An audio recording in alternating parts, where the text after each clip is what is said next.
meditating and imitating externally the behavior of Jesus is no help.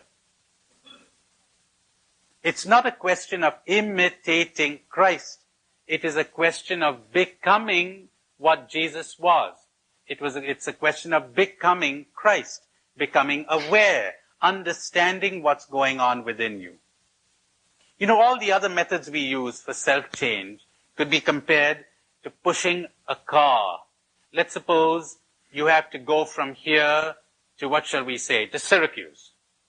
I have to go from here to Syracuse. The car breaks down somewhere.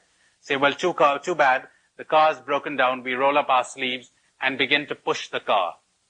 And we push and we push and we push and we push till we get to Syracuse. Say, well, we made it. Where do we go next? St. Louis. Oh God, St. Louis.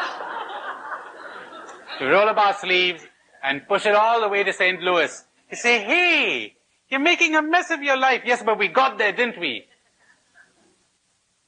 But you call this life? You know what you need? You need an expert. You need a mechanic. Lift the hood. Say, hey, you got to change your spark plug. That's what we do. Turn the ignition key and the car's moving. You need the expert. You need understanding. You need insight. You need awareness. You don't need pushing. You don't need effort. That's why people are so tired. People are so weary. This afternoon, I'll tell you the root of the whole thing.